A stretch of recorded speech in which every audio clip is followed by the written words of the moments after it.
Hi, I'm Spencer. And I'm Britton. I'm Benandrew. Since 2011, Buckethead has released 284 albums in his Pikes series, and we're going to listen to them. 3 at a time. This is Getting Head, a Bucketcast.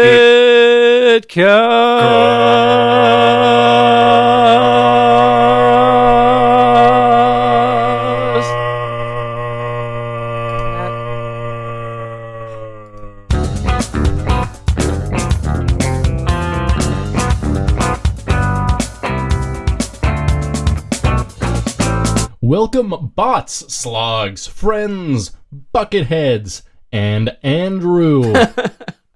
Hi. This is episode 20 of Gettin' Head, a Bucketcast. Episode XX. How about that? We're Dos Equis. now officially more than 1/5 through the Pike series. For now. For now. We'll see. I mean, he just announced, I think, 287. So What if he just decides to release a bunch more just to spite us? yeah, I'm sure that's like his artistic goal. Is spite the two guys making the podcast about him that he doesn't listen to. I mean, that's what I would want. Yeah, me too. I mean, that's all I want. All I want. Yeah.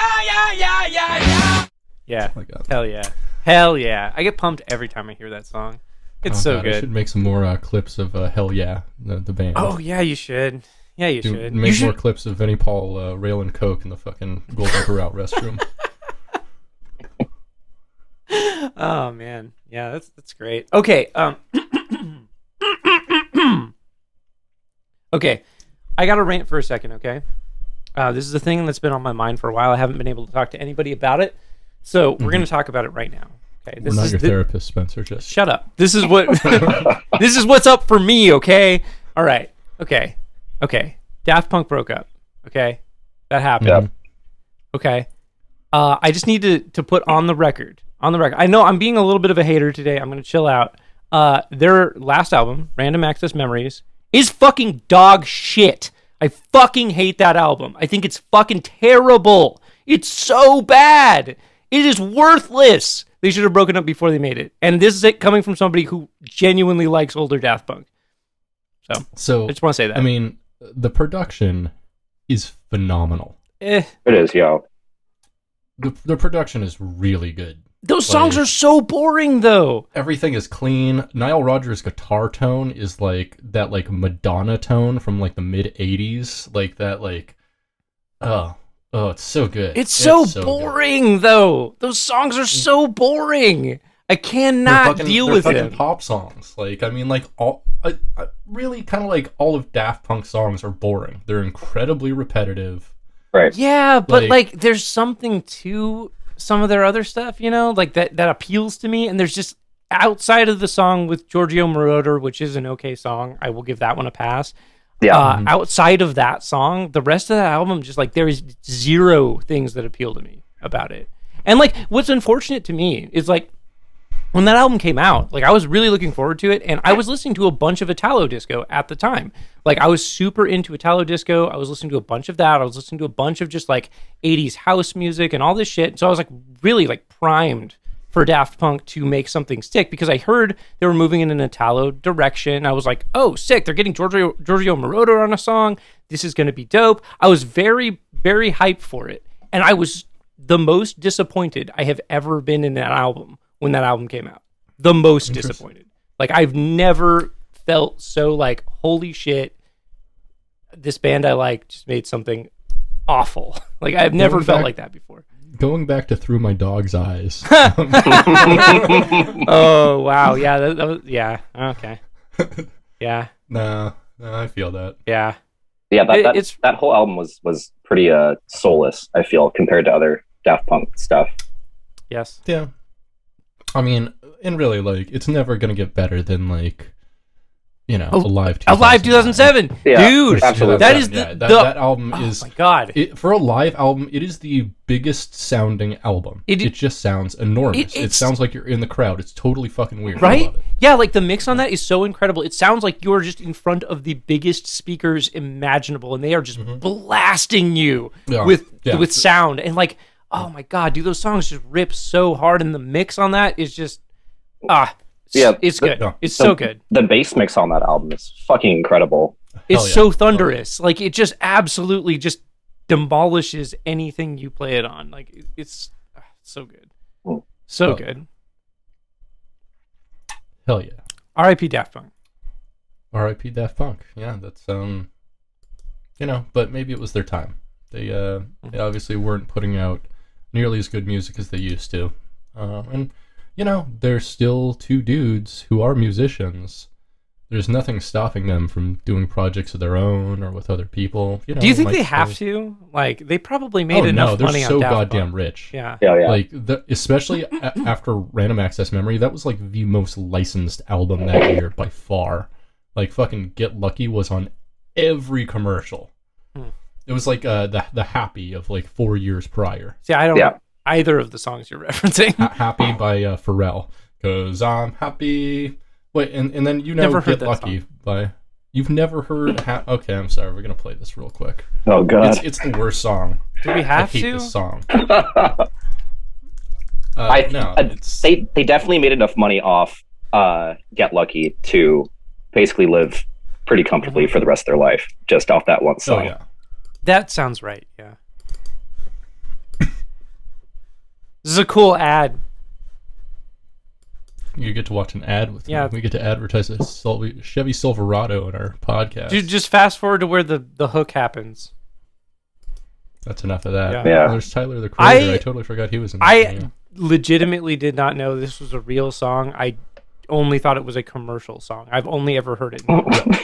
Exactly, because it was so fucking licensed. Like, for 2 straight years, it's on any commercial for fucking, like... my laundry detergent's no good. Oh, it's big. Well, I'm happy.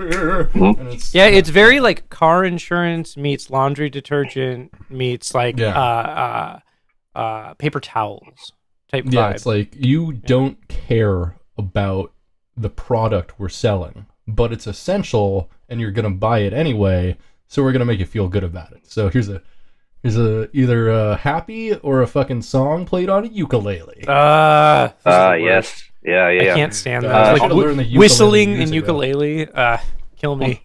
Like, just kill me. I mean, also if you hang out in a Home Depot for longer than 25 minutes, you will hear that song. Oh, I don't doubt that. And I mean, especially if you're there all day sucking dick in the bathroom, like as one does. Oh yeah, as you do once an hour. I mean, I prefer the Big Bass Pro Shop. Home Depot's a good. That's my third. So I'm just hating about shit. I'm just being a hater. I'm being whack. Andrew, what's up with you? Just hanging, man. Went back to work recently. Clearly too busy to answer my question. Like doing something else. I mean, I'm just making music. Always making music. Yeah, what kind of music you making? I found a bunch of synths that are very chiptune-y, and I've been slapping a shitload of reverb and delay on that and experimenting with those sounds. Okay. Ambient chiptune. Okay. Oh, okay. Interesting. Did you intend to say trip tune or chip tune? Chiptune. Ooh, I like the idea of trip tune. Trip tune actually is a very good idea. Yeah. Yeah. Right? Yeah, that'd be sick. Like, I can see Tricky pulling that off like super well. Oh, yeah. Yeah. Yeah, that Tricky album was cool. I listened to that album. I dug it. I listened to that last night. Weird. It's good. Yeah. It's very short, but that's kind of good. It doesn't overstay its welcome, and I like the ideas at play there. Yeah, it's got cool atmospheres. Yeah, it's really good sound design. Like, Tricky is so good at sound design. Yeah. Big fan. That's sick. Britt, what's up with you? Well, no, we're going to go back to Andrew. So, so Andrew, you work at a pinball bar, yeah? I do, yes. Is pinball the main focus, or is the bar the main focus? It's so pinball is absolutely the main focus. We had for 4 years when we opened, we only had 3 different bottles of plastic half gallons for liquor behind the bar. Awesome. Yeah. Oh, it was very easy for me. But yeah, no, the focus is definitely on pinball. I mean, yeah. So pretty cool. Would you call yourself a pinball wizard?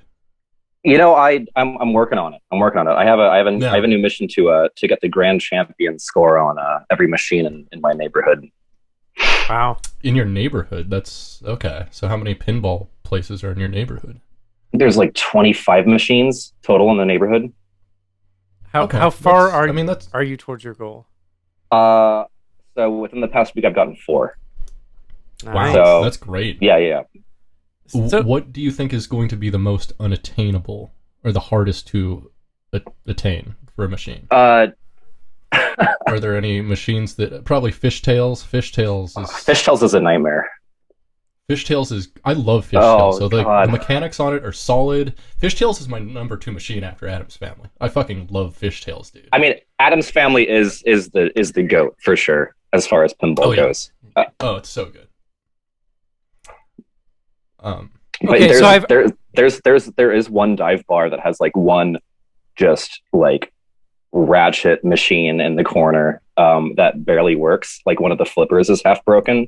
So I'm gonna save that one for last and hope they fix it. But I will still get the highest score on that machine. Nice. So I've heard something. I need you to report back to me. Tell me if it's accurate. So I've heard that if you are into pinball and you are good at pinball, you have to be a virgin. Is that true? Yeah, normally, yeah. Yeah, that's accurate. Okay, yeah. Normally, and also not normally, just all the scenarios. Yeah, that's accurate. There's a line that you cross when Okay. When you get to a certain point with pinball, you just even if you aren't, you just become a virgin again. Then you will never get laid ever. Yes, that's perfect. That seems accurate. That's in line with all of the pinball interested parties that I have communicated with. There's this place up in Edmonds that I used to go to sometimes. And I mostly went there to drink beer, but they had a lot of pinball machines. And so I was like, okay, I'll play some pinball, I guess. And I was like, this is a fucking ripoff. And so I got mad at pinball, and I was like, I don't care about this. I'm just gonna sit here and drink beer. Fuck this pinball shit. I'm guessing this place. Yeah, sorry. Yeah. There's I like how you can always tell too when you go to those bars. Where you can tell the people they're just there to have fun and drink and they're oh, pinball, that's fun, let's play some pinball. And you can tell the people that are pinball players because they just look like they're having the least fun out of everybody. Yeah. Oh yeah. And they're either frustrated. They're either not drinking or just drinking nursing one beer right for a very long time, just always with the Kirkland signature pants too. Always. Oh, totally. Yeah. And the shoes. Yeah. Mm-hmm. It's middle-aged men yelling at pinball machines. Chef's kiss. It's beautiful. I do love that though. I mean, I think there's a lot to like about pinball. I just looking at the machines, I like that there's a lot of moving parts. There's music that plays. There's cool things that happen, flashing lights. There's a lot to like there. Honestly, it's fun to watch, but to actually play, if you don't care about it, if you're not invested in trying to get good at pinball's a bad experience. Yeah, you're basically just paying to lose inevitably at a game. 100%. Yeah. What's your pinball budget, Andrew? Say about $5 a week. Not too big. That's not bad at all. That's nothing. That's nothing. Yeah. Well, I mean, I think at a certain point you can get replays enough to where you're not spending as much money. But Interesting. I think that okay. when you're new to pinball, you burn through like $20 in quarters in like half an hour. yeah, that's what I'm talking about. Yeah, I've done that at Jupiter on their fucking Addams Family and Fishtails machine several times. Yeah. Mm-hmm. Been there. Sucks. Mm-hmm. It's a vibe, Jupiter? dude. How is one supposed to enjoy pinball when one is losing so much money? Honestly, you gotta nerd out on it. Like, you can't, I don't think, really be that great at a pinball machine until you actually learn the mechanics behind it. Oh yeah. I mean, you can be good at like flippers, and if you just have good reaction time and good flipper control, like, you know, you can get a pretty good score. But like actually, like, you know, getting like serious multi balls and like modifiers and build-ups, like, yeah, absolutely. You know, that's where a lot of the fun comes from, is like learning the rules to a specific machine and then knowing how to like make something happen, and then actually going on a machine and making it happen. Yeah, that's pretty cool. I think, you know, flipping and just trying to hope that something happens. You'll you'll lose a lot of money pretty quick. Yeah, absolutely. But it can still be fun. Indeed. Hey, Britt, what's up with you? I've just been watching anime. Yeah, I take it unemployment is going great, because I got a text from you at 4 a.m. this morning of a video of Fred Durst lip syncing to what is it? What's the song? What's that song called? I Stop the World and Melt with You, but like what's the song actually called? Soft Cell, Melt with You. Melt with You. Okay, great song. Love that song, and that video is incredible. It's so good. Yeah, like when he pops out of the recycling bin. Oh, that killed me. That killed me. I know. That's why I sent it to you. I'm like, this moment in time, Spencer needs to see this moment in time. I like that it's in Vancouver. He's in Vancouver for some reason, and it's like the early 2000s. Like, yeah, it's like 2003 or something. Yeah, it's like, what is happening? And it's the full song too, which is also impressive. No, he lip syncs the entire thing. It's great. Yeah, great song. But yeah, from that, what is it? I don't even know the word. My mind is blanking. I'm assuming that you're doing great. Yeah, as a result of that. I just didn't go to sleep until 11 a.m. today, and I woke up at like 4. Mm-hmm. So I'm all sorts of fucked up right now. Yeah, I like how like early on you were like, I'm gonna maintain a good schedule, and I was like, that's really good of you. Like, I tried. Like, yeah. I tried. And here we are. Eventually you just rotate back to like a normal sleep schedule. Yeah, exactly. That's what I'm going to push it so far that I just go into the next day eventually. So yeah, it'll be some adjustment. Or realistically, I got so little sleep yesterday, and like it was so unrestful that I'm probably just going to fucking pass out right after this and kind of reset my entire sleep schedule. Oh, yeah. I'm into that. Which will be good. I think so. I haven't like drank coffee really in months. Mm-hmm. And so yesterday I drank like 50 ounces of coffee, and I just couldn't sleep until almost noon today. Coffee does fuck you up like that. Like, especially once you like tone it down with caffeine, and then you come back to it and you're like, oh my God, I am so fucking tweaked on this caffeine. Like, holy shit. Yeah, it'll fuck you up, man. Yeah. It'll way fuck you up. Mm-hmm. Mm-hmm. Yeah. Cool. So you're weebing out. You're caffeining out. That's cool. Mm-hmm. Sounds like a time. Yeah, it's fine. Mm-hmm. It's whatever. What have you been watching, Britt? Let's see. I've been watching a couple things. I've been watching Sword Art Online, which is all right. I've been watching Baki, which is pretty cool. Almost done with Parasite as well. Parasite's really fucking cool. Parasite, Parasite's a good one. Yeah, Parasite's. I really like that, like body horror, just like people's like bodies coming apart type thing. That's fun for me. Mm-hmm. So, yeah, it's a good series. Yeah. Oh yeah. Hell yeah. Yeah. All right, Britt. Yeah. Will you hit me with a bucket fact? You know what? I think that's a can do, man. Bucket fact, bucket fact, bucket fact, bucket fact, bucket fact, bucket fact, bucket fact, bucket fact, bucket fact. So, back on episode 12, I did a breakdown of the history of Buckethead eras based on the bucket he was wearing at the time. You did. But just as a guess, how many different buckets do y'all imagine Buckethead owns? 7. I'd say 5. Okay. In a rare 2003 interview with Riffage magazine... Wait, hold on. Oh my god. Okay, we got a Riffage magazine? Tell me more. There was a magazine called Riffage. Riffage. What country is this magazine from? Like, I'm in love with the name. I've never heard it. Sounds great. Let's see if it's still around. Well, yeah, and their newest their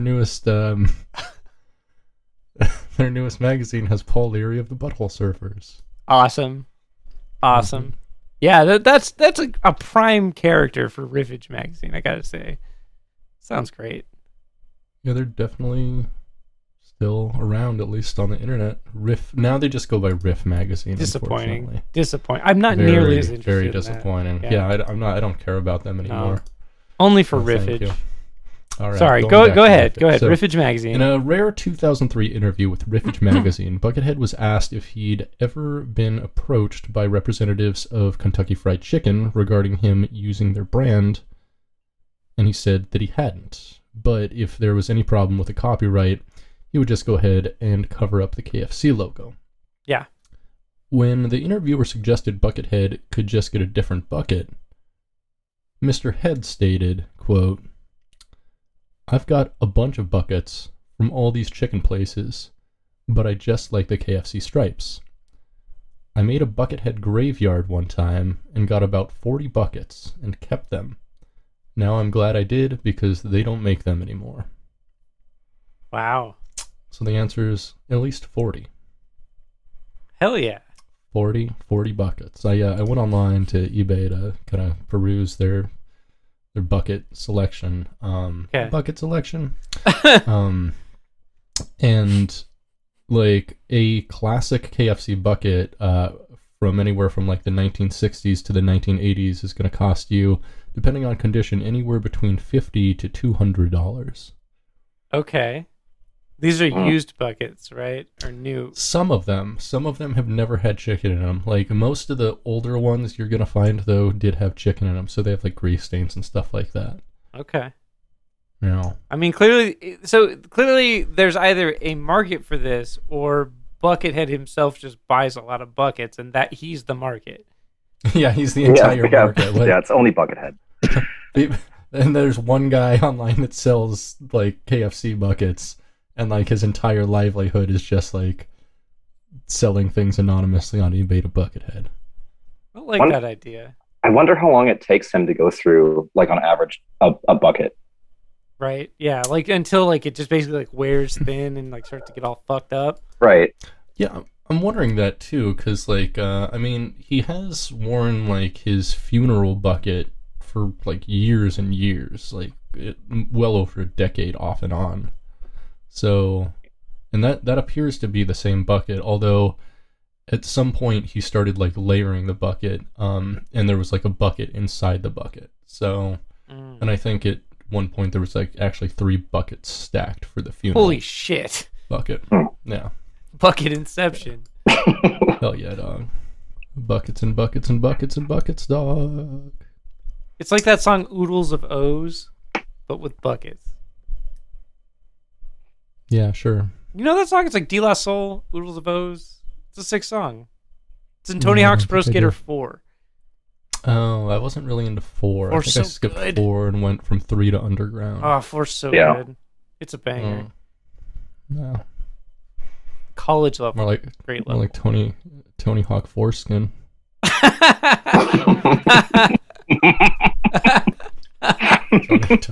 Tony Hawk's Pro Skater foreskin. Yeah. Yeah. So we listened to 3 Pikes together. Not together, separately. Together, well, separate but together. Yeah. Mhm. I don't know what that means. It means, the new normal. It means the age of never seeing your friends. That's true. Yeah. Pikes 58, 59, and 60. Shit, where'd I put my notes for 60? Oh, there. Yeah. It was just one track. Uh-huh. That's why I only have one note. Yeah. So respectively, they were Outpost 58. Uh-huh. 59 is ydrapoeJ 59, which is Jeopardy backwards. Jeopardy backwards. Yeah. We'll just say Jeopardy backwards. And then Pike 60, Footsteps. Mhm. So yeah, I don't know. Yeah. Let's start with Outpost. April 30th, 2014. Yeah. Pike 58. What'd y'all think? It is a funky blues rock album. Yep. Yeah. Very funky. Yeah. Yeah. Very blues rock. Not too out there. No. Very like Buckethead funk rock with some funk metal. That's about it. Very bass driven. Yes, lots of bass. Most of the riffs on this album are like bass riffs, and then it's like guitar melodies over that. Oh. We lost you on video, Andrew. What's going on here? I was looking at my notes. I yes, see. understood. I see. Okay. Gotcha. Yeah. So what I mean yeah, so it was a funky blues rock album. I thought that it started off not terribly interesting, but it did get better as it went along. Like, it got funkier, and I feel like the funkiness did increase the quality of the music. And there was there was a pretty cool solo in the second song that I thought was rad, and that's about it. I did like the fact that like pretty much all of these songs were bass driven, and also like most of the drums were like kind of like break samples and stuff like that, where he was just using like a break sample pack, and that was pretty cool. Like, it was very like electronically flavored drums. Sounded like a lot of stuff being made in like the early aughts, maybe. It had a vibe, a 90s vibe to me. Yeah, like late 90s, early aughts, I'd say, in terms of like kind of production and sound and like the sample packs and shit he was using. It actually, the second song, Minor Demo, actually reminded me a whole lot of his work with Praxis, which was a very 90s project that he did with Bootsy Collins, among others. Nice. There were some cool tones on here, like the guitar tones, and bass tones. Yeah, I were liked really cool. the distorted bass. That was fun. Yeah. On track 4, he had this really awesome guitar tone that like it was super like reverb heavy, but in like a very classic way. It sounded like a Fender Deluxe reverb, like with the reverb turned like on 10. It was all men play on 10. Hell yeah, never gonna turn down again. Yeah. It was, I don't know. I thought it was pretty good. I put this one somewhere in the upper middle of the Pikes, I'd say. I thought it was all right. It wasn't great. It was, I'd say, average or better in terms of the Pike output. Sure. I will say the last song on the album was by far my favorite. Look through track 5.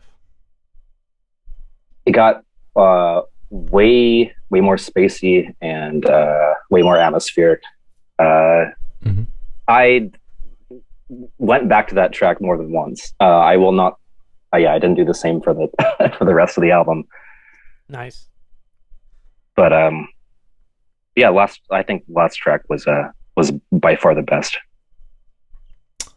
Nice. Yeah, it was an increasingly fun album, I'd say. Like, the first half was a little slow. Last 3 songs definitely picked it up. It was decent, mad decent, extra medium. I think extra medium. At Buckethead Land, this would be like a good song for like go-karts or bumper boats. Sure. Or bumper cars. Or you know what I was thinking? You know how they have like the teacups at Disney World Sure. or Disneyland that spin around? Yeah. Like it'd be like those, but they're bumper cars, But right? buckets. So they spin around, and they're buckets. Yeah, exactly. They're fried chicken buckets. Yeah, so you're like bumping into shit and like to like this fucking funk rock and getting super dizzy. And there's like a kid puking and his mom's like, why did I fucking take my kid to like a fucking theme park that's ran by this fucking like horror obsessed weird guitarist? And then she loses custody. As and, as it happens, as Yeah. one does. Tale as old as Buckethead. It was all because they went to Bucket World. Buckethead Land, indeed. Mhm. Do you think Buckethead also has plans for like a Bucket World that's like a bigger version of Buckethead Land Oh, and wow. like a Euro Bucket? That's the follow-up to the Pikes, probably, right? I'd say, ooh, that's a good point. Yeah. Oh man, imagine if he's just gonna like make like 800 albums. That's a new series in Buckethead World, Bucket World. That's something we definitely want. Pike. Well, actually, what do you think this would be a good soundtrack to? I liked your idea. I think that's pretty good. Yeah, basically anything, or maybe like a trampoline zone where you're like jumping on trampolines. Like this seems like a very trampoline heavy music. Honestly, Trampoline Zone definitely sounds like the name of an album he'd make. Yeah, totally. It Yeah. does. This one was okay. I would say it's not critical. I don't know, listening for the Pikes. Like, it's one you could skip, but it's also one that if you choose to listen to, like, it's definitely like a cut above some of the other ones we've said to skip. No, it's definitely somewhere in the middle, but it's not bad. Yeah. If you're into funk and like, you know, This is funk with like electronic breaks, this is a good album. Yeah, this is one of his prime funk albums so far. Mm-hmm. Yeah, it definitely had flavors of some of the earlier Pikes that were much more funk flavored, because he hasn't, especially in like the 20s, 30s, 40s, and 50s, he's only had a couple funk albums here and there. It's been pretty sparse. Mm-hmm. He has had like funk parts in a lot of the stuff, but mostly it's just like, you know, funk breaks in between like ripping metal and stuff like that. So it's nice to see something that's very much just a funk album. Yeah. Andrew, are you trying to smoke as many cigarettes as Pikes Buckethead has released by the time we finish this episode? I was inspired by our early conversation about Ween. Okay, good. Yeah. I bet it smells like Ween in your house. In my apartment right now. Yeah. He hates being here so much he's trying to asphyxiate himself with carbon monoxide poisoning right now. That's called weaning out. Yeah. We're weaning out. I thought it was easy to listen to. Yeah. I don't think it was amazing. I think that it was, if you want to put it on as background music, it will do its job just fine. If you want to sit down and actually dive deep into what he was thinking, I don't think you're going to get that far. Yeah. Definitely not. No. On the other hand, Pike 59, Jeopardy backwards. Holy released shit. on Holy June shit. 23rd, 2014. Holy shit. Holy shit! This might be my favorite Pike. Honestly, straight up. like it's one of my top insane. Pikes. Yeah. like I thought Roller Coaster Track Repair, which was like like Pike 50 or something, I thought that had this cool manic energy to it, to where there wasn't necessarily a direction, but there were a lot of cool parts. This was that taken to another level. Yeah, this is... I don't know if he repeated fucking anything. Every 4 bars are a completely different genre, and a lot of the time it's at a completely different tempo as well. Yeah, it's insane. Like it is like technically speaking, it is probably the most impressive Pike. Like, it is really something else. Like, and like I was listening to it, I was like, he has referenced most of the musical genres that exist. This is fucking wild, dude. I mean, it was to a point where I almost felt like, is this just like a mockery of the idea of genres in general? Because holy shit, like like I will say, I feel on this album he played as many styles and genres as the rest of the previous Pikes combined. Yes, I would agree. It was as though he just took maybe like one bar from every single song from all of the previous Pikes and just mashed it all together, but it all works. Yeah, it does like work. It's all somehow cohesive. Yeah, and it is complete chaos. Like, I cannot, like, if you're listening to this, you need to understand, like, this album is amazing and it is worth listening to, but it is chaos. It is complete chaos. And it is incredibly impressive. Like, I have not been more impressed by a Pike, I think. Yeah, me neither. I've been more impressed by parts of Pikes here and there. Yeah. Like, but this, like, as a project, fucking rules. I really like this. Yeah, and like how like everything is like each, as you said, like each 4 bars is like another genre. It's another tempo. It's another different guitar tone. It is like it is wild, truly. And so So I don't know if Buckethead and Dan Monty, the producer, meant to organize this, because there are 10 tracks on here called ID 1 through ID 10. But I think they're kind of meaningless, because, like, I mean, everything's so diverse, and when a new track starts, it sounds like it's still just doing the same thing as in the middle of the last track. It's just like switching, something new, new idea.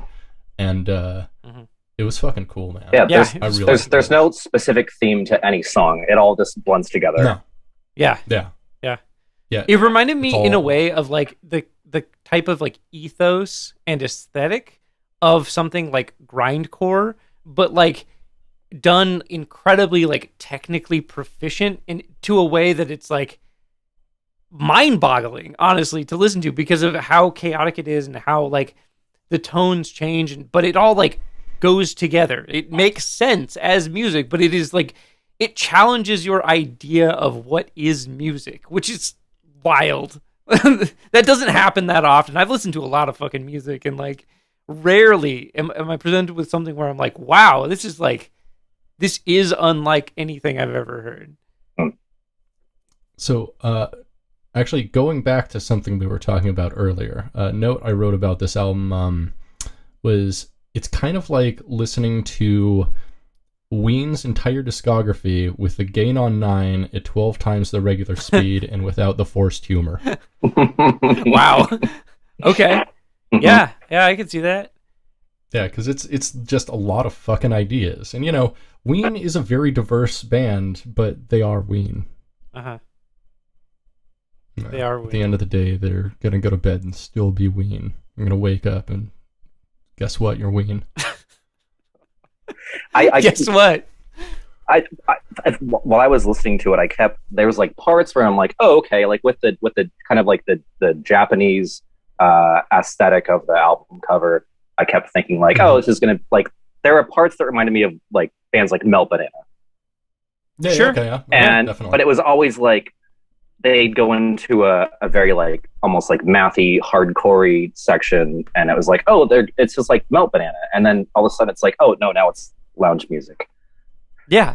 No, exactly. Like there are moments on this where I was like, oh, that is a ripping riff. Like this, like there's parts where like double kicks will come in and like the guitars will get heavy, and it's like, whoa, oh wow, this is like very metal. And then there are parts where it's like, oh, this is very like atmospheric and like interesting, like fusion type feeling, or like I don't know. It's really something.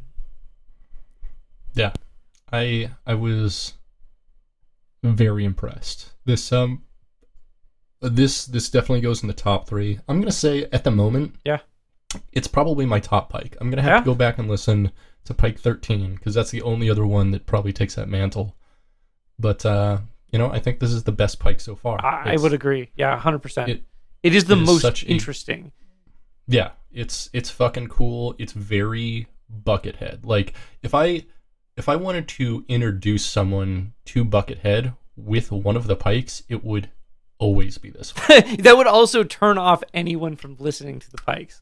Exactly. Well, I mean, and it depends on my audience, though, is because like I'd only show it to people, you know, kind of like you, and you'd be like, "Whoa, this is fucking cool." Yeah, that's true. Like I wouldn't show it to like, you know, not virgins. um, Nice. Yeah, that makes sense. Damn, dude. That thing's really something, and it feels like a reward for having listened to all of these albums to get to check something like this out, and Right. I think it's pretty cool. Yeah. It's like I don't think I would have heard about this one otherwise, because let me tell you, like looking at the online reception to this album, like I bet you can guess it is probably the most negative I've seen of any of the Pikes. Why? That's so weird. I mean, Yeah. like, I feel like a lot of Buckethead fans really just want, like, instrumental Guns N' Roses music. I feel like they want a variety of things. Like they want him to shred, but they also want him to just play beautiful acoustic music. Yeah, they want something in between, like, Enter the Chicken, Robots and Monsters, and Electric Tears. Yeah. Which I get. Totally. That's probably the first thing they heard from them. The first thing I heard from Buckethead was probably Electric Tears, and I loved it. Yeah, same. And that's probably why I like his acoustic stuff usually more so than stuff like this. But Yeah. You know. But this thing is Yeah. something. It is most genres of music. What Yeah. are genres? This is post music. That's what this fucking thing is. Post music. yeah, this album defines as they them. It's undefinable.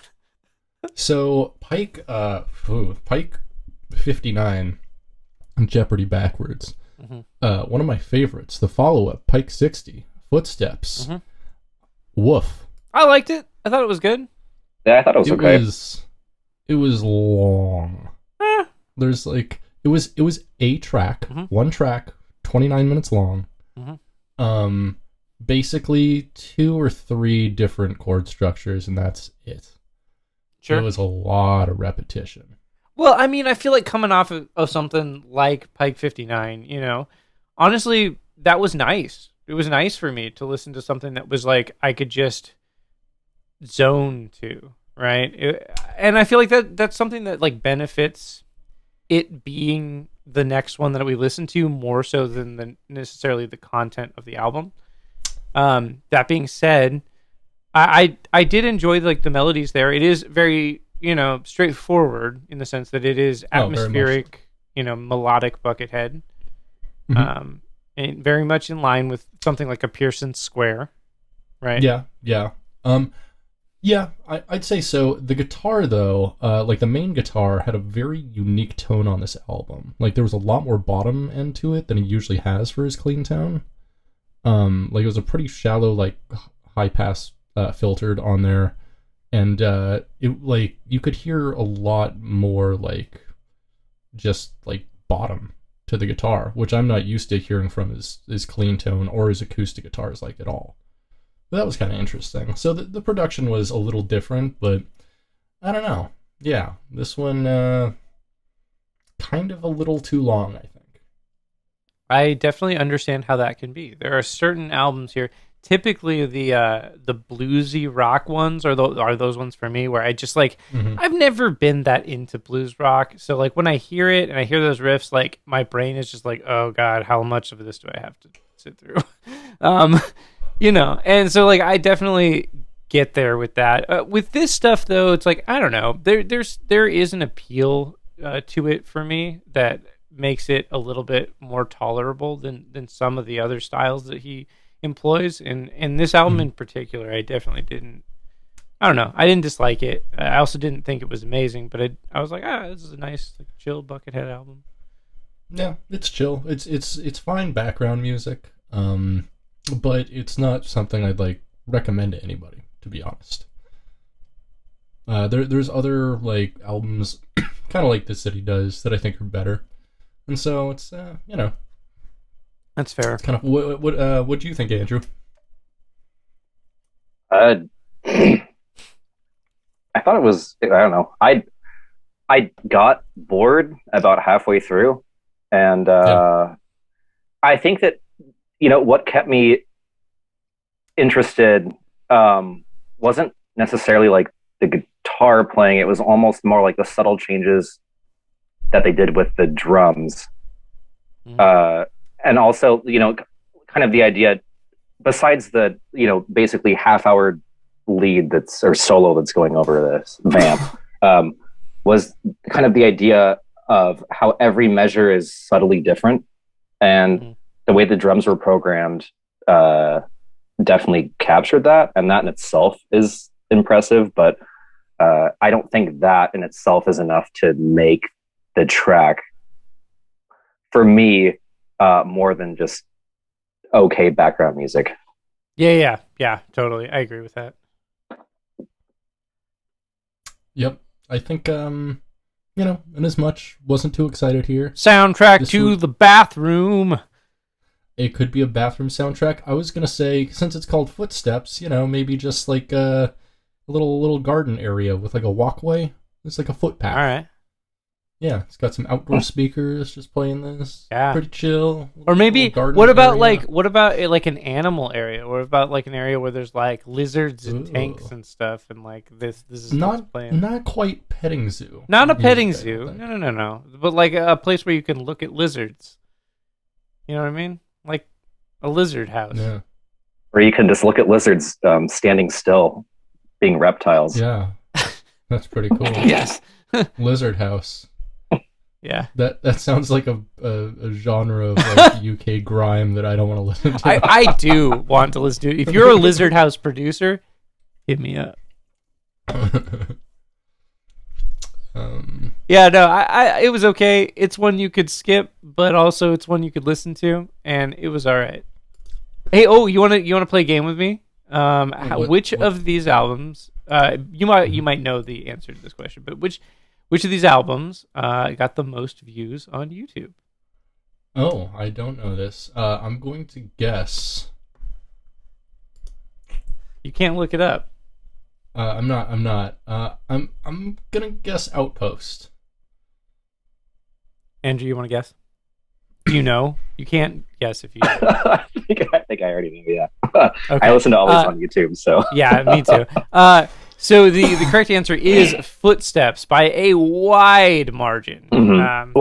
I think the other two are on Spotify, and I think that Footsteps is the only one that I could not find on Spotify. So for me, the only one that was on Apple Music was Pike 59. So 59 was on Apple Music, but neither of the other two were. 59, dude. That's great. Yeah. Well, speaking of YouTube. Yeah, speaking of YouTube. It's time for? It is time. Statements from the Bucket Boy.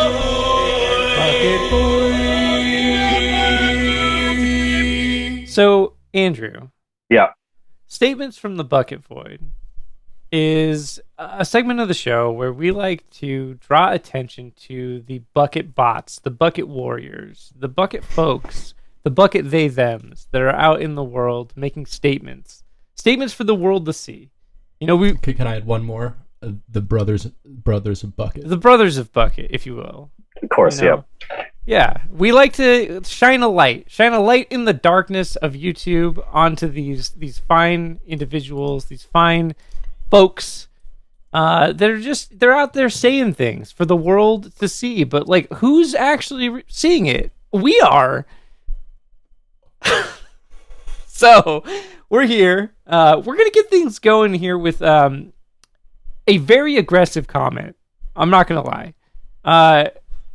This comment is almost entirely in caps. So I'm going to read it as though this person is yelling this.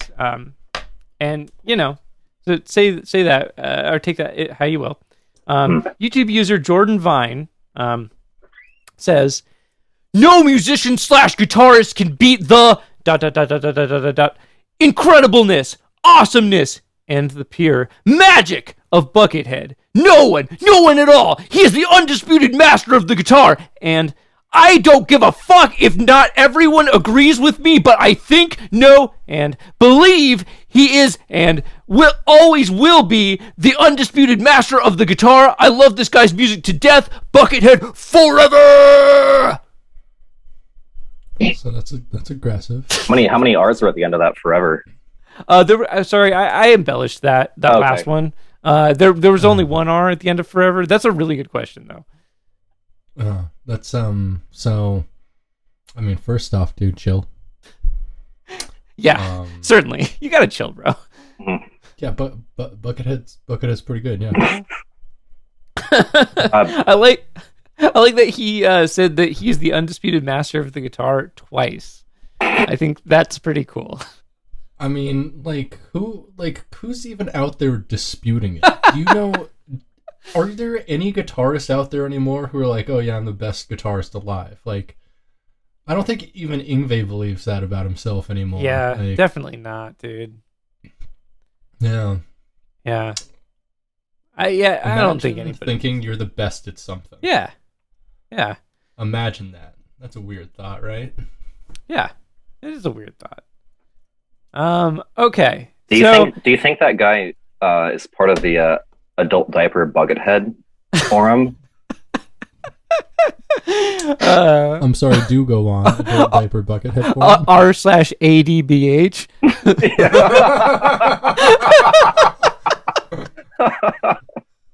This is a comment on the album Pike 59, Jeopardy Backwards.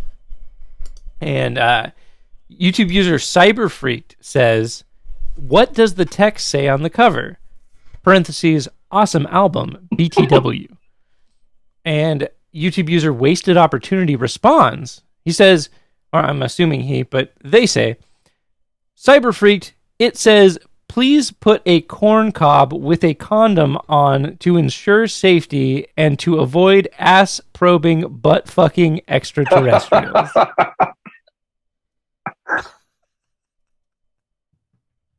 I like this comment a lot because it's very it very much comes out of left field. Usually Buckethead comment sections are very just people being like, Buckethead's great. But I'm not sure why this guy decided to make this very lame attempt at a joke. I'm not sure why. I bet he was listening to Ween at the time. Probably. When I think ass probing butt fucking extraterrestrials, I immediately think Ween. Me too. Glad we're on the same page. Good. Yeah, me too. I think chocolate and cheese mostly. So another comment on the same album, YouTube user Buckethead Best Pikes says, the Japanese text on the cover, and this was verified by a couple people, so this is what it actually says. The Japanese text on the cover says, attaches with commercially available instant adhesives. It's best to color it silver if possible. I'm guessing he got most of that text from a Japanese robot model he was building.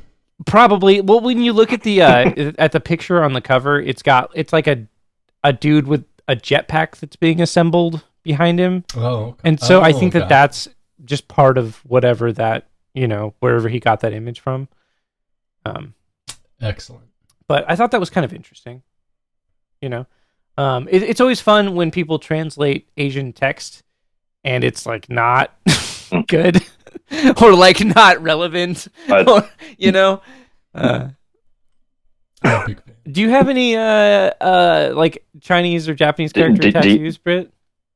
Do you, Spencer? No, I don't fuck around with that shit. I'm not gonna put anything on my body I don't speak the language of. Okay, all right. You're one of those. Gotcha. I'm one of those. Yeah, not an idiot. Exactly. I take that back. I'm definitely an idiot, just not that kind. Sure. Yeah. You just get. Oh, go ahead. I don't know. I could though. If I did, what should I get? I want come in another language. That sounds cool. Like in Russian. Just whatever the Russian word for come is. Yeah. I think it's come. Is it just with a V? Tattoo just says come on right here on your neck. Just real small. Come. And people just look at me like, wait, what? And always wear a V-neck. Yeah. Come. Yeah. Just so everybody can know, Come. Yeah. You gotta come original. True. When was the last time you came original? Yesterday. Really? Yeah. I come derivatively mostly now. Sure. That's fair. I plagiarize my orgasms. Nice. That's great. I love to hear that. I love to hear about you coming. That's great. That's what bros do. YouTube user Frankincense. They have a picture of Frank Zappa as their profile pic. Just throw that out there. YouTube user Frankincense says, "One of my favorite pukes. Lots going on." I'm guessing this was for Jeopardy back. Yeah. The comment sections for that one were pretty great. I like that he misspelled Pikes. That's the only reason I'm bringing this up. I just like pukes. No, he meant to do that. He's funny. He's a funny guy. You know those Frank Zappa fans? Always the funniest people. Not as funny as Ween fans, but, you know. But, like, probably got a similar spell going on. I'm not going to lie. Yeah, All right. Okay. So this was a comment. Remember when I said earlier that the general reception for Pike 59 was probably the most negative I've seen for a Buckethead Pike. Well, this is a comment that I saved because I was more just confused at it, but like clearly this person was confused by listening to the music. But I think it's fun. So YouTube user Play Good Stuff says, "Perhaps this is an example of a capital loss on his tax return, or maybe I am just too old to appreciate this. Such a genius talent puts out a random noise.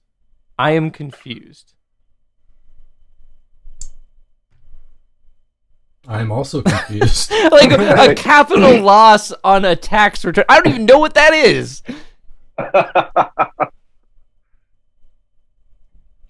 Yeah, what? I don't know what's going on there at all. I don't know. This guy like? What's this guy's postulating? Like, I'm very confused. So, like, I looked into this comment a little bit more. This comment was left 6 months ago. So when I originally saw it, I was like, maybe this dude was like doing his taxes, and like that's why he had taxes on the brain. But this was 6 months ago. No one was fucking doing taxes 6 months ago. Like, yeah, in fucking like October. Yeah, like what the fuck? He was just listening to Buckethead being a weirdo and like tax returns on the brain. I don't know. It's weird. Super weird. It's a weird beard. Definitely a weird beard. I got a weird beard right now. It's I hate it. Yeah. I'm gonna shave it soon. My weird beard's kind of gone. Like it's super. Oh yeah, you got that like what's that dude's name? Lance Bass. You got that Lance Bass thing going on. What, being gay? Sure. Cool. I've been told sucking dick is vegan. I think you said that. All right. I did. Yeah. Okay, we're gonna end things on something simple. I'm gonna read this comment here, and then I'm gonna ask y'all a question. Okay. Mm-hmm. User Gold Dust says, "Necessities of life: eat, sleep, Buckethead. If you had to add something to that, what would you?"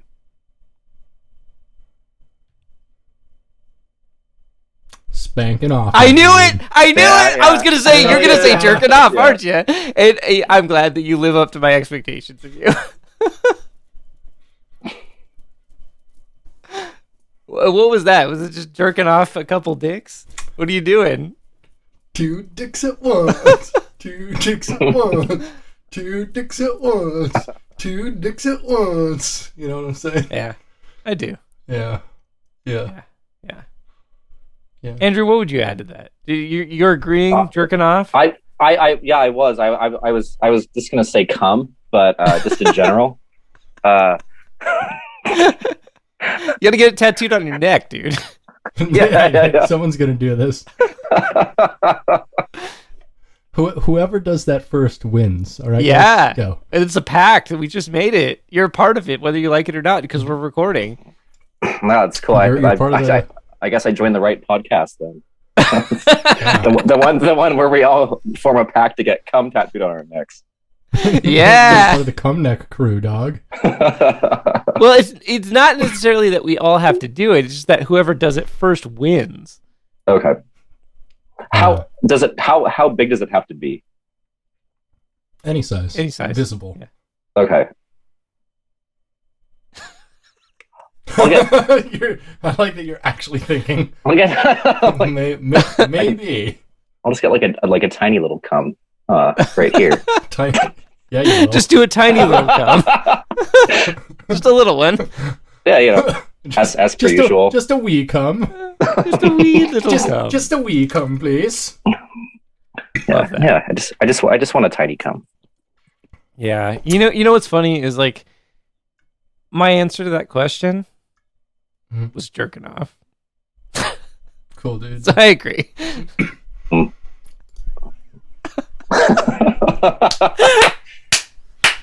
Does that come before or after Buckethead though?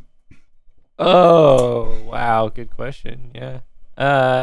Is it eat sleep cum Buckethead or is it eat sleep Buckethead cum? Asking the real questions. you can Buckethead while doing all of those things though. So yeah, you can. I mean, you can do all of those things while doing all of those things. I don't know if you've ever beaten off while like munching off, but it's a good time. Having some snacks with a jerk. Yeah. I feel like you'd bite your tongue pretty easily. Like, what? Do you not have control of like your mouth while you're masturbating? Like, I mean, how long does it take to masturbate? Is your tongue just fucking flopping all over the place while you're fucking beating off? Well, I mean, like, so typically when jerking off is taking place, it's like you're focused on one thing, not two things. So, like, splitting your focus to two things means one of them's going to get fucked up and probably not going to be the jerking off part that gets fucked up. I would guess that it's the chewing on something that gets fucked up. I don't know, man. I don't know. I might have to test this idea later. I actually don't know if I've ever eaten while jerking off. You gotta try it, dude. I don't think that's a thing I've done. I was making a joke about it, but like now that I'm thinking about it, I'm like, that's weird. I've eaten so much in my life. Yeah. And I've jerked off so much in my life, but never the Twix have met. And yeah, I feel like what do you think is like the best food to eat while you're jerking off? I would say like nuggets, a sandwich. Like nuggets or like French fries would be pretty good. Yeah. Something that's like kind of isn't gonna fall all over the place, and that you don't have to like put all of your attention on. Yeah. Like I feel like crackery type stuff is not great, but like mushy stuff is like awesome. You don't want something you have to dip. Oh, I have an idea. Chips and dip would suck. Like salsa. Imagine trying to beat off while like eating salsa. That would be terrible. That's a bad time.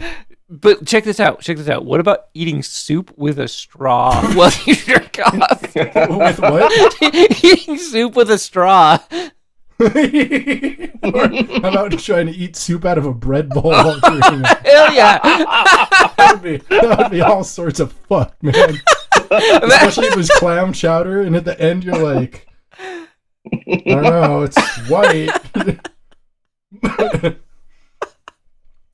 What do you think the best soup? You wouldn't know where the chowder ends and the cum begins.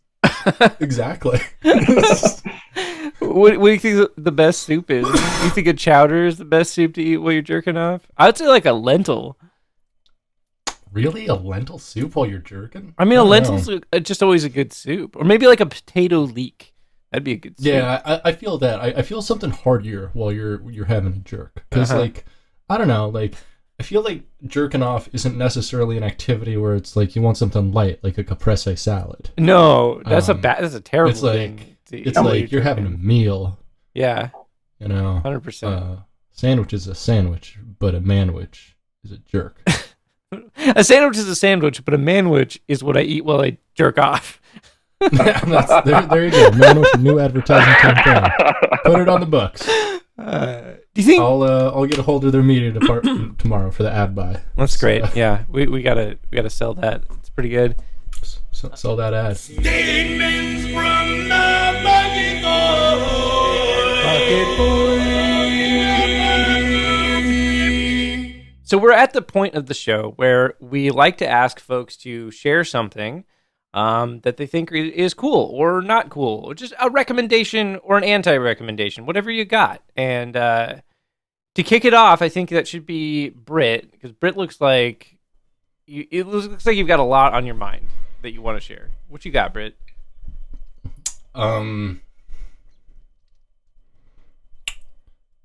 Here's an interesting thing. So I've been watching a lot of anime lately. No, I didn't know that. This is not the fourth time you've mentioned that in this episode. It isn't. It's the fifth. And so I plead the fifth for anime. Yeah. So inasmuch, I would actually recommend something called the Bechdel test, which I don't know if y'all are familiar with. I'm familiar. It's this test made like in a comic by this comic artist and graphic novelist named Allison Bechdel, who wrote personally probably my favorite graphic novel of all time, Fun Home. I've read Fun Home. It's so fucking good. Highly, highly recommended. But the idea is that it's a test to see if media truly actually like cares about the women that they're writing about. And so there's some criteria like, are there any like prominent female characters? If so, do they have like their own storyline and their own goals, or are they just attached in some way to like a main character who's male? Mm-hmm. And then also like, when do any women have conversations together, and if so, are they entirely about the male characters? Mm-hmm. And so there's some interesting criteria, and honestly, most anime doesn't fucking pass. Yeah, that doesn't surprise me at all. Does not pass. Yeah, it's kind of interesting. Mm-hmm. But yeah, that's what I'd recommend. And Fun Home by Allison Bechdel. It's a good book. Just a fantastic, somewhere between like a coming of age, but also like Coming of age, right? Brief, yeah, like jerking off. Come neck crew, bro. Come neck crew, coming of age. That's our first album. Yeah. Nice. Yeah. Nice. Fun Home. It's an amazing story. Yeah. Amazing. Andrew, what you got? Recommend us something. I'm going to recommend an album that has blown my mind. It was released, I think, very, very late last year. It's by a band called, and I might mispronounce this, Tigran, Hmasyan.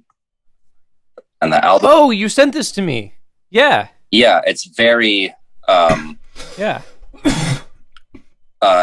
Very avant-garde, jazzy, with like some almost like meditative elements to it, but it is absolutely phenomenal. Yeah, you sent me a song from that, and I remember checking it out and being like, "Yeah, damn, this is shred." So, like, if you wanted to check that out, I think Tigran, I think it's Tigran. Yeah. If you type that into any of your streaming services, it'll pull this dude up, and that's The Call Within, right? The Call Within is the album, yeah. Yeah. That's some shredding stuff. It reminds me of like 70s fusion a little bit. Like it's got a vibe to it. Yeah, it's like rhythmically, it's just so interesting. I mean, there's an entire song that is in. They're basically just playing fifth notes the entire time at like a slow tempo. It's mind-boggling. Nice. But it's very good. I would highly recommend it. Excellent. Hell yeah. I love that. How about you, Spencer? What you got up your sleeve? So,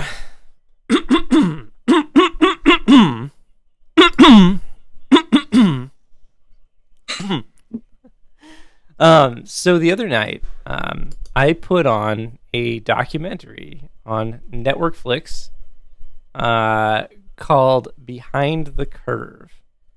It is about flat earthers. Oh, I was going to say, is it about your penis? No, I have a very straight penis. It's about flat earth people that believe in the earth being flat. And so I watched it, and it was pretty amusing. And it made me stoked to the next time I take a photo with you, Britt, we have to do the thing where we do the level horizon with our arms. That's the thing the flat earthers do in photos, which is great. We got to do that. That's my new thing. Cool. Wait, do they do it like together? Yeah. We all no, not like that. No, not like we all just we use just one arm. Just one arm. We hold it flat. Like I like that. Like that. Yeah. Okay. Yeah, we're just like we just hold our arms flat because the Earth is flat. Get it? Yeah, it is. Oh yeah. So that was my favorite part about the whole movie was watching him do that. I don't know. The Earth isn't flat, but it's fun to watch those people think it is, I guess. I don't know. My recommendation is don't go to YouTube and type in flat Earth. That's not recommended. You don't want to go down. But maybe watch that documentary because it's pretty amusing. My favorite part in the documentary. I'm so sorry. I've been talking all day. My voice is like going out. My favorite part in the documentary is when these two big, social media flat Earth people, they go to the Kennedy Space Center or the Johnson Space Center, something like that. It's in Texas. And it's like a museum where they have like a full size like rocket that they used to send up space vessels, and they have like all sorts of like memorabilia from like the trip to the moon and all that sort of stuff. It's very cool, cool space place. But so these two flat Earth celebrities, if you will, go to this and they walk around and they're like, that's fake, ha ha ha ha, and it's pretty great to watch. I really enjoyed it. There's one part where the two of them go into the big hangar where the actual rocket is, and they look at the rocket. Hangar 18. Yeah, Hangar 18. Yeah, I know too much. You think in another life Dave Mustaine is a flat earther? I think he might be in this life, dude. He's like a weird neocon. He's a weird guy. I like that he just kind of stopped talking about his political views, though. Like, he's so much likable, so much more likable when he just doesn't talk about that shit. Like, oh my God. Yeah. Like, oh, hi, cat. Well, anyways, so the two of them go into this big hangar, right, where they have this rocket ship, and it's huge. It's enormous. And it's like a guy and a woman, and they go into there. And the first thing he says is he's like, "Wow, this is impressive for a fakery. This is impressive because it's like enormous. It's so big." And he's like, he starts kind of talking about that, and then the woman goes, "I'm going to do something that's never been done in here before," and then she just screams, "The Earth is flat!" in the hangar, really loud. It's pretty good. That moment was great. That's pretty fun. It is fun. It's all fun and games. Earth being flat. Just a bunch of goofs. Just a bunch of lovable goofballs. Goofy goofs. Uh-huh. Goofy anti-Semitic goofs. Whoa, what? That's what all that shit boils down to, right? That's totally a thing. Anti-Semitism? Yeah. Like every conspiracy theory is anti-Semitic. Like if you follow it deep enough, it every single one. I'm serious. Like I dare you to find a conspiracy that is not anti-Semitic if you follow it far enough. Like the flat Earth one in particular. Like you follow it far enough because here's the thing: when it comes to any conspiracy theory, like the natural desire is to ask why. Why would someone go to the lengths of covering this up? Making a conspiracy out of this. And the answer that conspiracy theorists always come up with is like, oh, they want control. They want to control everything. And it's like, okay, well, who controls everything? And they're like, well, where do you think that goes? There's also the gays. The gays control the media, Yeah, but they're Jewish too. That's true. They are Jewish gays. Shit. Oh, fuck. I forgot about that. Yeah. Huh. But yeah, anyways, conspiracies are dumb, but they are funny. Yeah. Hell yeah. So go ahead and do that or not. I won't. How many cigarettes is this, Andrew? This is like 11 cigarettes. Yeah. I'm weaning out. Isn't there a movie about what you did tonight? I think it's called 200 Cigarettes. No, that's a Ween album. No, that's just the recording process for fucking the mollusk.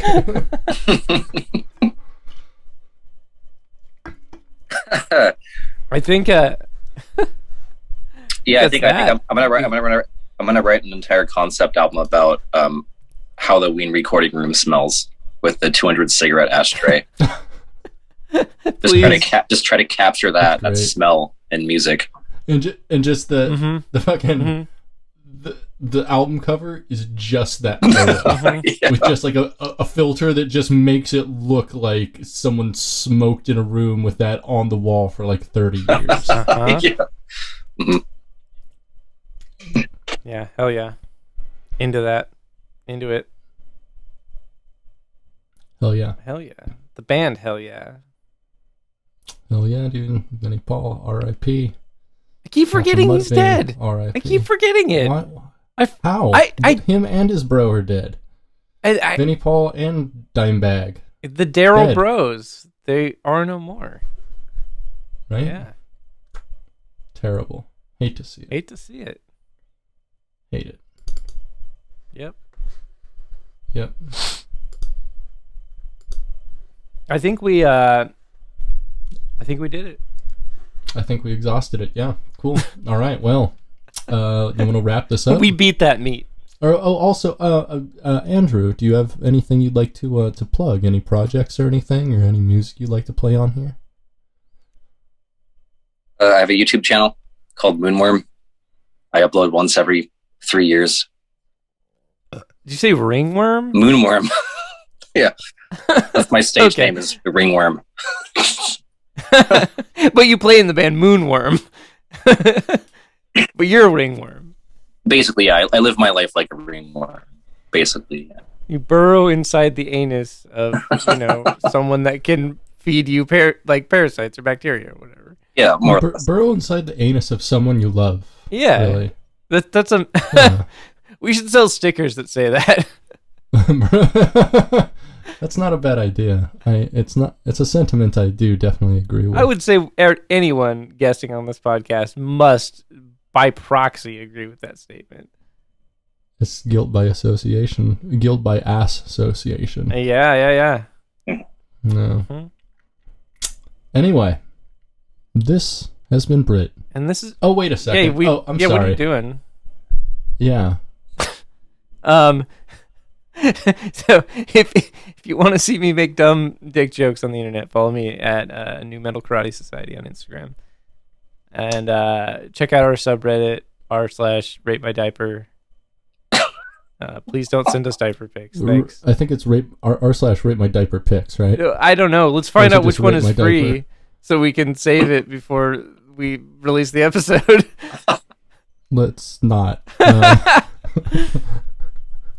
Say we didn't. Okay. Yeah, let's not and say we didn't. Yeah. You can find us. God, I should really put this in the script, honestly, where you can find us, because we have a Patreon. Follow us, and we'll start uploading content. Yeah, once we get somebody subscribing to that Patreon, we're gonna pump out so much content for you. We're gonna be like in those content mines, just. Hell yeah. Pickaxing away, masturbating. Hell yeah. Coming up with all the funny things for you. Thanks for the air quotes. They can't hear those. I feel like if you do air quotes when you say something, like it is implied, like even with your voice. You know what I mean? You know what I mean? Right. No, I don't. God, your cat looks so soft. Yeah, she's a mom's floofer. Cat looks so soft. Yeah, she's... Fuck up. Your mom's Stop talking about my mom's pussy, okay? Yeah, straight up. She's like so fluffy. Floofy. God damn. A floofster. God, I just want to pet her cheeks. Come here, cat. Yeah, you can find me at the Queer Goth. You can find us on Twitter at fucking Bucketcast. A Bucketcast. A Bucketcast. And then on Instagram at Bucketcast. Why don't you change the Twitter handle to something different? Change it to like at Gettin Head. That's funnier. Yeah, true. Or I don't know if A Bucketcast was available. Because it'd be nice to have everything the same across platforms if we can. sure. Yeah. Yeah. Brand synergy. Also, gettinhead.biz. Oh, I didn't know that we had gettinhead.biz. Do we have emails? Where can someone send an email? This is the longest section of the show. I hate this. You can send an email to us directly from the site at gettinhead.biz. Oh, amazing. I didn't know we had a website. Yeah, go to gettinhead.biz. I haven't updated the notes in a while, but yeah, it exists. I'm going there right now. Hell yeah, dude. Wow. There's a website here. This is great. When did you do this? I don't know, like when we launched the fucking podcast. I like that there's a section that says links and references, and the only link is Buckethead's official website. Well, what else would we have? Right? The diaper fetish Reddit. I don't know. That's true. I should put that in there. I'll put that in my notes. Right. No, I do remember this. I'm sorry. Yes, you did send this to me. I do remember this. I just forgot it was a thing. Yeah. It's great. Gettinhead.biz. Also, some of your photos here are broken. Yeah, I know. I should probably update things. I haven't updated it in like 6 months. So. That's okay. It happened. 4 months, I guess. That's how long this podcast's been around. Yeah, look at that. We're 20. We're at 20. Yep. 1/5. Yep. We done did it. We done pleaded the 5th. We done pled the 5th. We're still guilty as charged, but only that one punk song, Guilty by Association. I'm not going to play it. Oh, guilty by association. There's that Linkin Park song where it's like, guilty by association. You point the finger at me again. You know that song? Runaway by Linkin Park. It's a banger, dude. That's like one of their best songs. It's so good. You point the finger at me again. That's so good. Okay. Anyway, let's wrap this bad boy up.